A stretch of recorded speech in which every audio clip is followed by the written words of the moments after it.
we are. This is, let me introduce you to Neil Kirby. Thank you ever so much for coming in and talking to us today. Now, Neil's business is the Red Rubber Ball Company.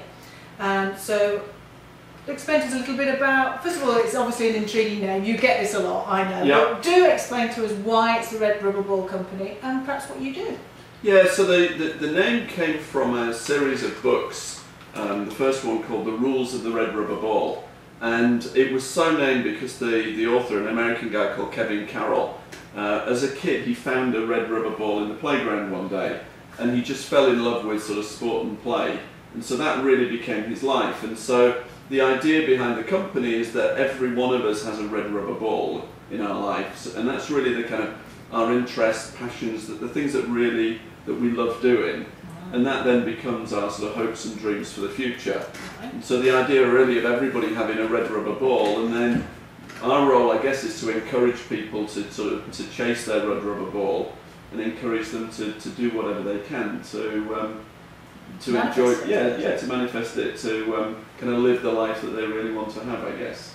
Your business then, what is it exactly? Is coaching in that sort of business context? Yeah. What sort of problems do you like to? Yeah, pretty much. The majority of clients come to us through their work, and so the kind of things really are for owners or directors, either they're stuck personally or stuck within the business, that maybe things are not progressing the way they want, not really quite sure what direction they should go, or maybe they've just sort of lost that oomph that you need if you're running your own business, or if you're leading any organisation, I guess. No. And so they just feel that they need something or someone to help them, give them a bit of impetus to get things moving, maybe a bit of a change direction.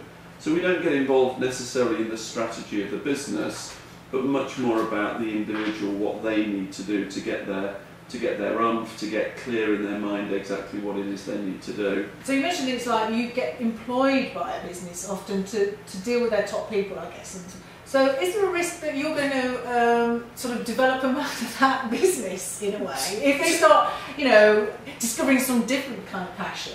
Yeah, to some extent there is that risk, right. And I think with us we make it clear up front that there's no guarantee that somebody will stay, and right. Sometimes you do have somebody who suddenly realises that they're in completely the wrong job and they'd really rather go off and do something else.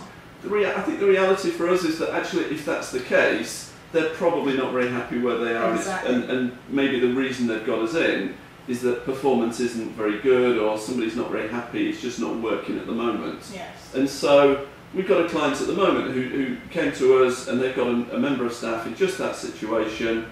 They're doing okay, but they're not particularly happy, the company's not particularly happy, and actually what they said is, obviously we'd like the person to stay, but things have to change. And therefore if that means they stay and perform really well, fantastic, but if they're not happy here and they don't want to be here, actually it's better for everybody that they move on and find the thing that they really want to do. Exactly, and it looks like a negative, some of these things, when it happens in your life, but it isn't, is it? Because it's finding your niche, and that's what we're all looking for, really, and sometimes we're just too scared to do it, aren't we? Yeah, and I think it's better that people do that and move on when the relationship is good. Yeah. Otherwise, I think the danger is that what happens is that somebody stays, they become increasingly frustrated or negative. Yeah. That affects other people, and eventually something happens that either it gets very messy, I don't know, it goes into disciplinary or something like that, and it all ends up perhaps quite badly. Definitely seen that. I think the reality for us is that yes, that happens from time to time, but I think in the majority of cases what it means is that somebody is able to go back to work, maybe have a conversation with their boss or their line manager and say, actually, I very definitely want to stay, I think there's more I've got to offer, and can I kind of tweak the job, or can I take on more responsibility or do something that actually means that, and the phrase that I love is, I was talking to an MD a few years ago and he said, it's kind of like you want your staff to bring their passion to work. And that really said it for me, was you don't really want people to turn up for work kind of feeling a bit flat or kind of going through the motions. No. But if you can get them to come to work with real energy and vitality and really want to come and do a great job, then you've cracked it. Yes, I noticed in your brochure you've got 5, is it qualities or Yeah, we've got some focuses or something. Yeah, so I kind of sat down a while ago, and when we created the company, Kevin Carroll, he said, look, really make sure this is yours, really put your stamp on it. And from talking to clients over the years, there were sort of themes that came up. So we talk about choice, passion, vision, action, and the other one around accountability. And then on top of that, we spend quite a bit of time talking to people about, I suppose, the coaching skills we have, but how you can be an encourager, particularly within the workforce. And so I was working with a group yesterday, and part of that was 2 days around how they can really encourage people in their business. So for one, a manager who, as a marketing manager, who's seeking to encourage partners within her business to go out and sell more. And that's maybe not their natural skill, but it's a really important part of the job. So she's looking at how can she kind of work with them, support them to really encourage them. For somebody else, they've got a line management responsibility. So how could they encourage their team to kind of just, I don't know, in some cases maybe put in that extra bit of effort, or really kind of show up and be really committed to what they're doing. So that's great. So it's teaching people to be inspiring, I suppose, and to find what it is that motivates their staff. Yeah, exactly. And so we get them, so the passion thing, so as I said, we took choice, passion, vision, action are the 4 real key themes. And so again, we encourage people to talk to their colleagues or their clients, customers, whatever role they're in, to find out what the other people are passionate about, what makes them tick, what their interests are, what they love doing, that sort of thing. I think it's really great that when employers do care to bring someone like yourself in to talk about these really important things about getting enthusiasm, rather than cracking the whip, but just actually to try and encourage that natural passion that people do have. Yes. You know, sometimes you do lose it, but no, I think that's great. And very definitely from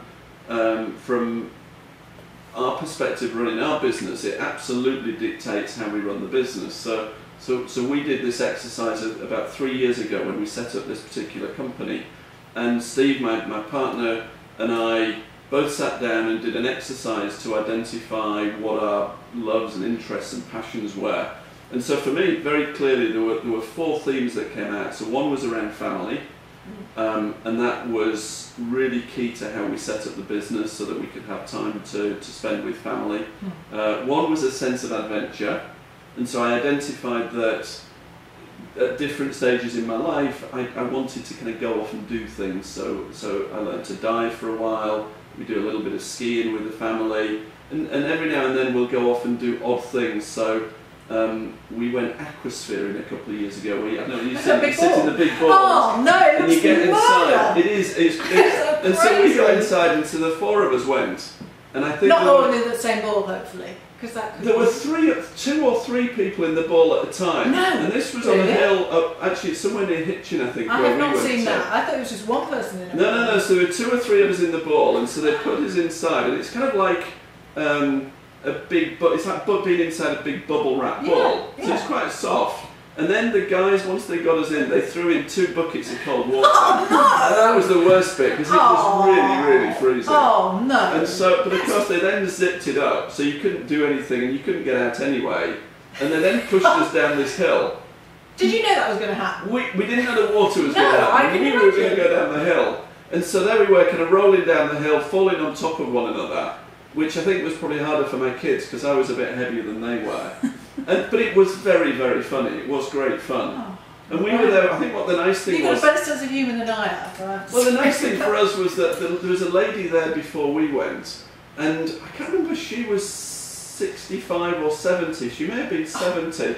And she was there with her daughter, and it was her birthday present. No! And so she was in this thing before us. And that was just fantastic to see somebody kind of just really up for it and getting... That I cannot see my mother. I'm sorry. No. Well, good for her. That's fantastic. So I kind of love just those sort of things, just, I don't know, even if it means only ever doing them once, just for a bit of a laugh. That's brilliant. Yeah. So we had that. So family, adventure, clearly the thing about kind of helping other people develop other people was a key part.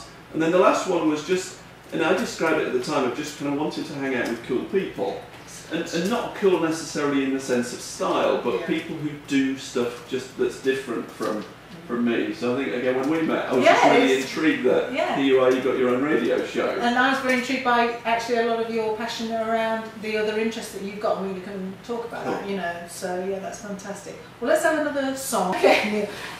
Yeah, I was really interested when we met about this education program that you're just starting up. So perhaps you could just tell us a little bit about that. Yeah, so we're currently in the middle of a project, actually down in the southwest with Torbay Council and a charity called Arts at Dartington. And so over the next month we're going to be working in 5 different primary schools. So in those schools it's going to be Year 6 children. For someone like me, I don't know how old are they? Sort of 10 and 11, so just before they move on to secondary school. And the aim of this project is to help children identify what their passions are, what the things that they love doing, and then to start helping them think about their sort of hopes and aspirations for the future. And so we ran a project here in Hertfordshire a few weeks ago with one of the schools here. And what was really interesting is when you get the children talking and excited about what they really like doing, it's incredible how varied their sort of hopes and aspirations are for the future. So, and again, initially I thought that what we'll get is lots of children saying either I want to be David Beckham or Cheryl Cole. Oh, Lady Gaga. And actually what was really quite heartening as a parent was that yes, there is that, but an awful lot of other children have an incredible array. There was one young guy who wanted to be a chef, and so he's currently learning from his gran. And that I just thought was fantastic, both in terms of, I'm sure, them sharing time together, but he's clearly got very strong aspirations. Yeah, so it's not just a wish, he's actually doing it. Yeah, and that's part of the project. So what we're doing is talking to the children, so we get them to do things like vision boards, which we do also within sort of corporate clients. But we also talk to them about action planning, about how they can identify exactly what they need to do. So I mentioned about this thing so we talk to them about choice, and we get them to play games so that they think about personal responsibility and choice, so that they really understand this thing that if there's something in life that you want, you're the one who's going to have to make it happen, and you're going to have to put in the hard work, and no matter what the weather, if you have to get out there and do your training, then you've got to get out there and do it, or you have to put in the practice if you're going to become a real expert. And that's really quite nice to see the children. I had a fantastic example of a young guy in one of the schools, and he said he wanted to be an architect. Right. So I said, fantastic, tell me more. And so one of the things I just said, so what do you need to do to make it happen? So he said, well, first of all, I think I need to be better at science and maths. So I got him to explain a little bit more, and so I said, okay, let's just pick one of those. So let's take maths. What do you need to do to get better at maths?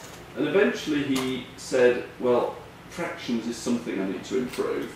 And he identified that the thing he could do is ask his teacher for some more exercises. Okay. And so later that afternoon, his teacher came up to me, and she said, do you know what just happened? And I said, no, what was that? And she said, well, this little lad, he came up and said, please miss, can I have some fractions homework to practice on?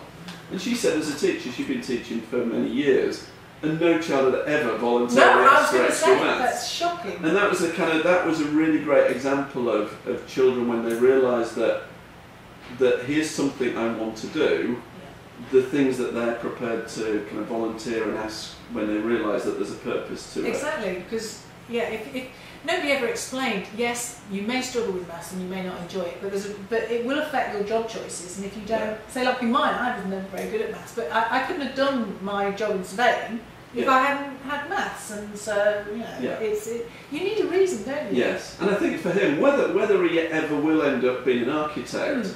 At this stage, like, he's 10, there's a lot will happen and things may change. But whether that's what actually happens, at this stage, the fact that he's got a reason or a purpose to want to study hard or to want to practice particular things, that's got to be a benefit to him.